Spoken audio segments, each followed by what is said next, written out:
ನಾವು ವರದಿ ಕೇಳಿದ ಮೇಲೆ ಒಪ್ಪೋದು ಬಿಡೋದು ತೀರ್ಮಾನ ಮಾಡ್ತೀವಿ. ವರದಿ ಬಗ್ಗೆ ನಮ್ಮನ್ನ ಮೀಟಿಂಗ್ ಕರೆದಿರ್ತಕ್ಕಂಥದ್ದು. ಅದ್ರದ್ದು ಅಲ್ಲಿ ಸಾಧಕ ಬಾಧಕ ಎಲ್ಲ ತಿಳ್ಕೊಂಡು ಆಮೇಲೆ ನಾವು ಅದ್ರ ಬಗ್ಗೆ ತೀರ್ಮಾನ ಮಾಡ್ತೀವಿ. ಒಕ್ಕಲಿಗ ಸಂಘದವರು ಆಲ್ರೆಡಿ ವಿರೋಧ ಮಾಡಿದ್ರು ಸರ್, ಇದನ್ನ ಒಪ್ಪಕ್ಕೆ ಸಾಧ್ಯವಿಲ್ಲ ಅಂತ. ನೋಡ್ರಿ, ಒಬ್ರು ವಿರೋಧ ಮಾಡೋದು ಒಬ್ರು ಪರ ಮಾಡ್ತಕ್ಕಂಥದ್ದು ಮುಖ್ಯ ಅಲ್ಲ.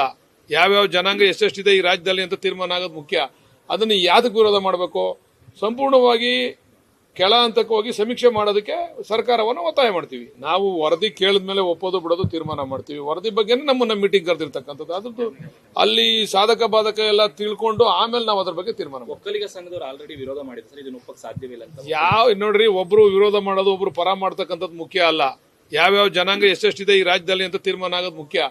ಅದನ್ನ ಯಾವ್ದಕ್ಕೆ ವಿರೋಧ ಮಾಡಬೇಕು?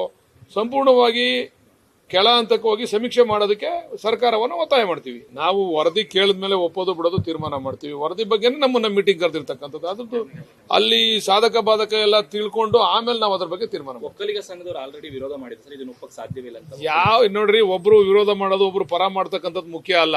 ಯಾವ್ಯಾವ ಜನಾಂಗ ಎಷ್ಟೆಷ್ಟಿದೆ ಈ ರಾಜ್ಯದಲ್ಲಿ ಅಂತ ತೀರ್ಮಾನ ಆಗೋದು ಮುಖ್ಯ. ಅದನ್ನ ಯಾವ್ದಕ್ಕೆ ವಿರೋಧ ಮಾಡಬೇಕು? ಸಂಪೂರ್ಣವಾಗಿ ಕೆಳ ಹಂತಕ್ಕೆ ಹೋಗಿ ಸಮೀಕ್ಷೆ ಮಾಡೋದಕ್ಕೆ ಸರ್ಕಾರವನ್ನು ಒತ್ತಾಯ ಮಾಡ್ತೀವಿ. ನಾವು ವರದಿ ಕೇಳಿದ ಮೇಲೆ ಒಪ್ಪೋದು ಬಿಡೋದು ತೀರ್ಮಾನ ಮಾಡ್ತೀವಿ. ವರದಿ ಬಗ್ಗೆ ನಮ್ಮನ್ನ ಮೀಟಿಂಗ್ ಕರೆದಿರ್ತಕ್ಕಂಥದ್ದು. ಅದ್ರದ್ದು ಅಲ್ಲಿ ಸಾಧಕ ಬಾಧಕ ಎಲ್ಲ ತಿಳ್ಕೊಂಡು ಆಮೇಲೆ ನಾವು ಅದ್ರ ಬಗ್ಗೆ ತೀರ್ಮಾನ ಮಾಡ್ತೀವಿ. ಒಕ್ಕಲಿಗ ಸಂಘದವರು ಆಲ್ರೆಡಿ ವಿರೋಧ ಮಾಡಿದ್ರು ಸರ್, ಇದನ್ನ ಒಪ್ಪಕ್ಕೆ ಸಾಧ್ಯವಿಲ್ಲ ಅಂತ. ನೋಡ್ರಿ, ಒಬ್ರು ವಿರೋಧ ಮಾಡೋದು ಒಬ್ರು ಪರ ಮಾಡ್ತಕ್ಕಂಥದ್ದು ಮುಖ್ಯ ಅಲ್ಲ. ಯಾವ್ಯಾವ ಜನಾಂಗ ಎಷ್ಟೆಷ್ಟಿದೆ ಈ ರಾಜ್ಯದಲ್ಲಿ ಅಂತ ತೀರ್ಮಾನ ಆಗೋದು ಮುಖ್ಯ. ಅದನ್ನ ಯಾವ್ದಕ್ಕೆ ವಿರೋಧ ಮಾಡಬೇಕು? ಸಂಪೂರ್ಣವಾಗಿ ಕೆಳ ಹಂತಕ್ಕೆ ಹೋಗಿ ಸಮೀಕ್ಷೆ ಮಾಡೋದಕ್ಕೆ ಸರ್ಕಾರವನ್ನು ಒತ್ತಾಯ ಮಾಡ್ತೀವಿ.